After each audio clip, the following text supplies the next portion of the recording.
joined by Gamaliel B. Madindi together with the wife Rudo Madindi. And you know, their pastors in the house, so we're very blessed and with this anointing all over the place. You're going to witness it just right away, okay? And you know what? They're from the Joyful Praise Choir. So yes, we're going to be talking about that and more. It's a very good morning and welcome. Good morning to you. Thank you for having us. Thank you so much for coming through. It is an honor indeed. I am so excited. Okay, you. Oh, that's amazing, right? Yeah. Okay, so now let's start talking about Joyful Praise Choir first. Okay, Joyful Praise Choir. You know, I want to just reminisce a little bit to the wedding. Give us a background of it. I want to know, did it start on the wedding day? Because the vocals which were there, I must say they were amazing. Okay, they were amazing. So, is that where it started, or what happened? She tells the story better. Okay. It started way before. We knew each other before we were boyfriend and girlfriend. And then we started dating later on. And by the time we got married, Joyful Praise had begun in 2013 and we got married in 2016, right? Yeah, so it was long back. Wow, amazing. Yeah. But you know, which year can you say, Papa, that was when we actually popped up and people got to know about us and Joyful Praise Choir started like that? Ooh, that's an interesting one. Because we popped up in 2019. Yeah, it was a lot of work underground until the breakthrough came in 2019 with Ngoremi Nana. Right, yes. Right. And I think I can attest to that probably it was difficult and challenging, but you always were there and persisting and pushing. Yes. Because at one time whilst I was working in the CBD, I saw you guys and you were singing, wearing green, and you were singing Ngoremi Nana. And I was there just staring and I was like, wow, this is amazing. This is fantastic. That was our first time singing in a public event without having to invite everybody to come. We're just singing anywhere and everywhere. Wow. Yes. Really? It was fun. And now look at where you are. I think you can say that the Lord has been amazing. It has been. For real. So now, what is the vision behind your Joyful Praise Choir and the things that you hope for in the future? What is to come? You want to tell? No, you did. Well, our main focus is celebrating the transformational power of gospel music as an agent for social change. But there is room for it to be a passionate medium for artistic expression. Right. So those two wings, our impact to society with the message of Jesus and the platform we create for various young people to express their gift, giving them hope in a hopeless world, giving them something to do. You find that some gifted people might not be so great academically, and therefore they become a nuisance when they have no purpose in life. So our vision carries these two dynamics, these two aspects. Absolutely. Wow, amazing. And you know what? I think it's not just in music where you're actually getting to do something for the young people, but you see, you have a church as well, and the young people there. Tell us about that. I think because of the name Joyful, because of our joyfulness and the praise mantle upon us, we also managed to attract a lot of young people, because by the grace of God we realize that there are a lot of young people who don't know where to belong, and they love Christ but they don't know how to. And so by the grace of God, Joyful Praise Choir has become a hub to allow everybody to express God in the way that they feel like, but it's channeled according to the will of God and making sure that souls are being brought back to Christ. I love that. I really, really love that, because nowadays you don't get to see that often, okay? It's probably focusing on the adults, but then it's like the youths, they're just being neglected and no one is actually taking a glance at them. But you actually coming up and saying, you know what, we want to do this for these young people because they are the future. It's amazing to watch. And then now I'm going to come back to you, Pastor Gamaliel. Let's talk about you as an author. You also write. Oh, goodness. Yes. So this is the thing. I do write. But interestingly, my first book was written by my wife. What? So what she did, she harvested my sermons. Exactly. So because when I'm still working on something I struggle to write because I think faster than the pen. Okay. So I'll be moving and moving. So she was like, okay, let me help you with that. You speak. And I'll take what you're saying down. So that's it. I think now we're just going to turn back to the Bible, you know, the Proverbs 31 woman. That's Do you what not she is. describe that? You do. Thank you. I appreciate that. You do. You describe that because you're the able helper that he needs, and you're always there to support. And it's amazing to watch. It's Okay. an honor for me, by the way. Really? Oh, that's so fantastic. And I think, you know, when it comes to that, we even see it on social media. You guys are always holding each other's hands. You're always there. Even in church, you're always together and doing your things together. Even the outfits are telling. Like, yeah, they're telling. And it's amazing, really. So now, let's come back to Joyful Praise. All the way from Gweru to Orare. How's been that journey? Tell us about it. What led to that? It was never easy. Us having to move from Gweru was something that we believe God planned for us. And we moved, not only me and Pastor Gamaliel, but it was a lot of other main band members, vocalists and instrumentalists. And so when we came, our main focus was to push the music ministry and the brand. But surprisingly, God had other plans that goes beyond music into ministry. Yeah, so it has been a roller coaster, but a very successful one. So yeah. Wow, fantastic, amazing. And, you know, when you talk about it being a roller coaster ride, I think right now, you're just looking back and you're like, Honayo. And let's talk about Honayo. You know, that concert that you had in the UK. I mean, it was a privilege for many. Some people have never even boarded a plane in their lives, okay? But you were out there to minister. And that song, when you sang it, it felt like it came from deep down within you. Can you please tell me everything regarding that? That song is 35 years old. Yes. What? My parents were barren for 9 years. So when they had me, they did this song talking about my birth. Interestingly, my mom gets to tell me the story just about a year or two ago. No way. Okay. So they're singing Maria Katipa Gamaliel nayo Satakapiwa na Jesu Achachengeta you know, the kind of thing. So it resonated, it hit us. So given where we are now, what's going on, especially when we went to the UK, first show, we were expecting anything. We would have been grateful for 50 people, 100 people, because that was our show. We've not done that here. We've been singing on other people's shows. So to get there and have over 1,000 people, probably 1,500 or so, really, that was a Honayo moment. It was, and she was the best voice for that. Yeah, I don't know if you have your own story to this, but yeah. I do have a story.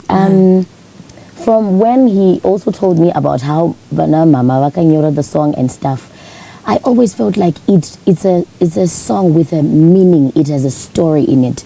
So when then he said I am to lead the song, even when the lyrical content, I felt like I need to sing it from the perspective of those that wrote it. Right. And I think it also resonated with my own story as an individual. So yeah.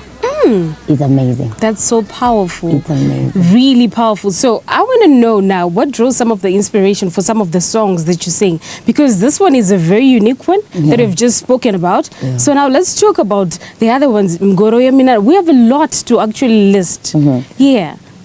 Most of the songs that we sing are stories from our lives, but 3/4 of them are our expression to God and our appreciation. And most of them, if not all, are mostly written by Pastor Gamaliel. I wouldn't call him a writer, he's a receiver of songs. So one of the reasons why our songs are unique, it is because they are downloads from heaven. We get them even from rehearsal, Tichimba, Uvangutanga melody and stuff. So even the wedding, we get the word from the word of God, we get the word from the experience. So I think that statement that says experience is the best teacher, when you sing a song with an experience, people contagiously receive you're feeling in your spirit and the emotion that you're carrying in the song. So that's what stands out with our songs. That is so true. And you know what? I just want to get back to an emotional moment for you during your mother's funeral, okay? And that's when you also got to sing Makanaka Baba. You know, I mean, tell us about that.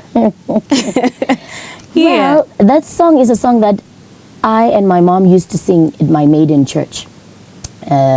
So it was a very, very difficult time for me when I lost my mom because we were very, very close.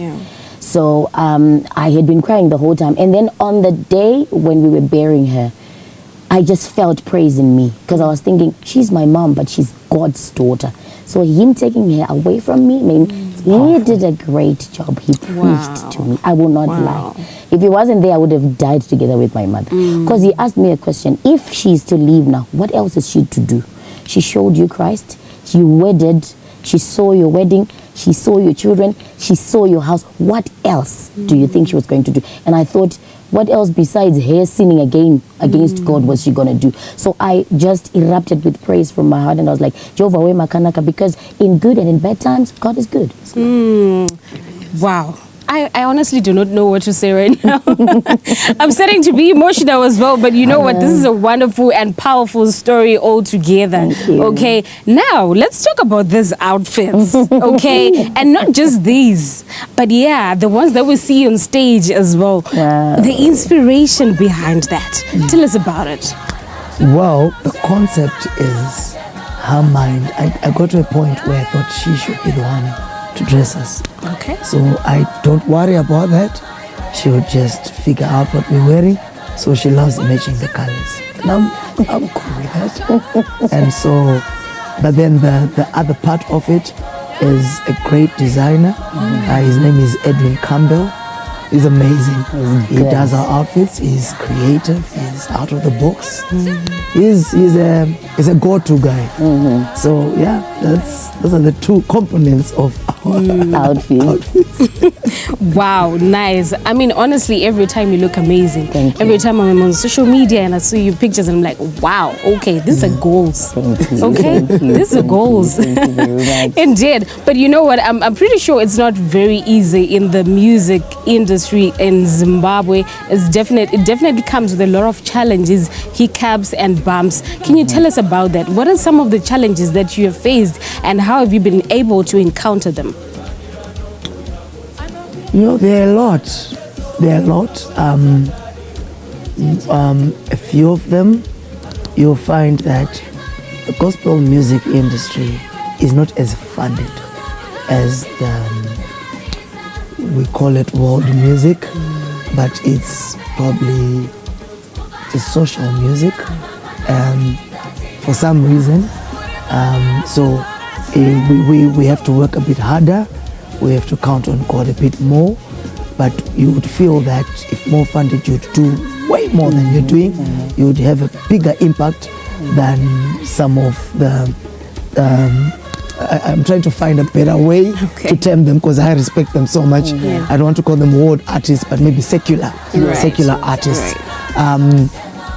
So that becomes an issue, and unfortunately, sometimes unity issues. Sometimes it's hard to work together the way we should. And our prayer is that God will just make a way for all of us to be united and to know that we are building one kingdom. We are not competing, but we're working together.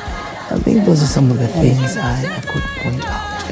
That is so true, and I really love that, because sometimes when I get to see even the stages when it comes to the gospel concerts, they are amazing. Gospel concerts, they go all out, even when on stage work, on everything. It's fantastic, and I don't think there's a genre that can actually compete with gospel when it comes to that. The reason, okay, so I think God is in it. Absolutely. Through that way He is in it. So now, how do you see Zimbabwean music as a whole? Just Zimbabwean music, especially when it comes to gospel. How do you see it in the next probably 5 years, 10 years? I think Zimbabwean gospel music is growing. And by the grace of God, I also would love to believe that Joyful Praise Choir has been raised to be one of those outfits that is going to redefine music. because if you noticed our band, our group, we don't see 1 January. Why? Because we're trying to get to touch the hearts of a lot of people. So if it's going to be traditional, we'll do it. Dance hall, we're going to do it, because we are fishers of men. So that also gives an opportunity for the gospel industry to grow and mature. Diversify. Exactly, thank you. So because we are going to do this and that, we're going to attract a lot of people. So I think it's actually growing. If by the grace of God, like what Pastor Gamaliel said, that we are praying that we become more unified. Because we've also noticed that the secular musicians seem to be more unified than the gospel musicians. So if we are knowing that as we move on in the years, we're going to be working together as one band, one entity. That's fantastic. But I know that God will definitely answer that prayer. Amen. Because He would love to see His word to go forward and to be pushed forward. So definitely, yes, He'll come through and everything will just be amazing. And there's one thing that I forgot to mention when it comes to Joyful Praise Choir that I've seen. The lady drama. We don't get to see that everywhere. Yeah. No, we don't. That is so unique, okay? And it speaks volume towards Joyful Praise Choir. Wow. Yeah, Thank it you. does. So now, I want to know, what is it that we can expect this year when it comes to Joyful Praise Choir? Well, for a long time, we've been appearing on other people's shows and concerts, just announcing that we are around. And I think we have done a great job as far as that is concerned. But that's a bit limited because you are only given so much space to express what you carry. So the idea is that this year we should be able to do 1 or 2 concerts of our own, where there's a full expression of who we really are and our capacity and what God has sent us to do. Wow. Can I be, can I be invited in advance? Yeah, you are. Of course. Definitely. Obviously. Yeah, Thank you so much. Oh, yes, it's done for me. Oh, my God. I love this.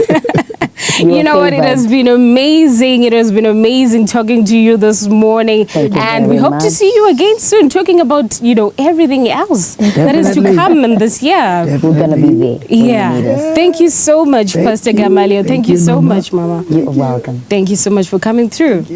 Well, that has been, an amazing talk with Pastor B. Madindi together with the wife, Rudo Madindi.